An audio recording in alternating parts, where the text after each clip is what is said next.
మీతో ఒక విషయం చెప్దాం అనుకుంటున్నాను. పెళ్లి హడావిడి అయిపోయిందా, ఇంటికి అప్పుడే వచ్చేసారా అంటే పెళ్లి హడావిడి అయితే అవుతుంది. ప్రజెంట్ అయితే ఒక లాంగ్ ట్రిప్ అయితే వెళ్తున్నాం అనమాట. లాంగ్ ట్రిప్ ఏంటి అన్నది ఈ వీడియోలో మీకు తెలిసిపోతుంది ఆల్మోస్ట్. సో దట్ చాలా లాంగ్ అనమాట. ఫస్ట్ టైం అయితే వెళ్తున్నాము, పిల్లలతో వెళ్తున్నాము. ఈ టైంలో పిల్లలతో వెళ్ళడం కష్టంగా ఉంది ఎయిర్పోర్ట్, ఎందుకంటే మొత్తం అన్ని స్పెషాలిటీస్ అయితే మా హస్బెండ్ అయితే తీసుకున్నారనమాట. మెయిన్లీ ఆయన పట్టుదల వల్ల నేనైతే తీసుకుంటున్నాను. ఈ లగేజ్ అంతా సపరేట్గా సర్దాలి, చాలా లగేజ్ ఉంది.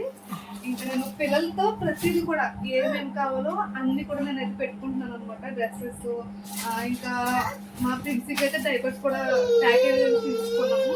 వైప్స్, డైపర్స్ మొత్తం ఆల్ ఇన్ వన్ ప్రతిదీ కూడా తీసుకున్నాము అనమాట. వీడియోని అయితే ఫస్ట్ నుంచి లాస్ట్ వరకు స్కిప్ చేయకుండా చూసేయండి. వన్ బై వన్ అన్నీ ఏది మిస్ అవ్వకుండా ప్రతిదీ ప్యాక్ చేసేసుకున్నాను. పిల్లలతో బయటకు వెళ్ళినప్పుడు చాలా కేర్గా ఉండాలి కదా, సో దట్ ప్రతిదీ కూడా మానేయకుండా మిస్ అవ్వకుండా ప్రతిదీ నాకు కావాల్సింది ఎందులో ఏది కావాలి అన్నది ఒక్కొక్కటి ఒక్కొక్క బ్యాగ్ చెప్పిన అయితే నేను ప్యాక్ చేసుకున్నాను అనమాట. అంటే ఇదే ఫస్ట్ టైం లాంగ్ జర్నీ వెళ్తున్నాం కదా, అంటే పెద్దవాళ్ళు ఎలా వెళ్ళినా పిల్లలతో వెళ్ళినప్పుడు చాలా జాగ్రత్తగా వెళ్ళాలి.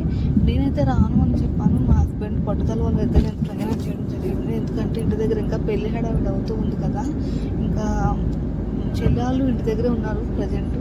ఇంకా మా హస్బెండ్ వచ్చేది ఇంటికి తీసుకొచ్చారు. అప్పటికప్పుడే నేను లగేజ్ అంతా ప్యాక్ చేసుకోవడం జరిగింది. నైట్ అయితే కావాల్సిన డ్రెస్లు, వైప్స్, పిల్లలకు సంబంధించి ప్రతిదీ నైట్ పెట్టుకున్నాను. మార్నింగ్ వచ్చేసి వంటకు కావాల్సినవి కూడా ప్యాక్ చేస్తున్నాను అనమాట. సారీ, మీకు ఫస్ట్గానే చెప్తున్నాను ఏంటంటే నేను కార్లో అయితే వాయిస్ ఓవర్ ఇస్తున్నాను అనమాట. కొంచెం ఇబ్బందిగా ఉంటుంది, ఇబ్బంది అయినా కొంచెం అడ్జస్ట్ అవుతారు అనుకుంటున్నాను. మరి ఇబ్బందిగా ఉంది కదా లైక్ కొట్టడం మానద్దు, మీ లైక్ నాకు చాలా ఇంపార్టెంట్. ఇంకా ప్యాక్ చేసుకోవడం కంప్లీట్ అయిన తర్వాత మార్నింగ్ ఫుడ్ వండేసాను అనమాట.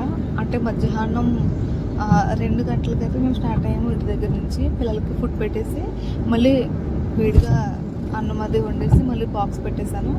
ఇంకా చాలా లగేజ్ ఉంది, చాలామంది వెళ్తున్నాం కదా, ఒక 10 మెంబర్స్ 8 మెంబర్స్ అలా ఉంటారు. పిల్లలతో 10 మెంబర్స్ అయ్యారనమాట. అలాగా ఇంకా కార్లో అయితే చాలా అడ్జస్ట్మెంట్గానే కూర్చున్నాం, చాలా ఈజీగా. పిల్లలతో వెళ్ళినప్పుడు కంఫర్ట్గా ఉండాలి కాబట్టి మేము బ్యాక్ సీట్లోకి అయితే వెళ్ళిపోయామన్నమాట. ఇంకా బయట ఎక్కడికైనా దిగినప్పుడు ఫ్యాన్ అవసరం కదని చెప్పేసి అప్పటికప్పుడు ఈ ఫ్యాన్ కూడా తీసుకున్నారు మా హస్బెండ్ నా కోసం.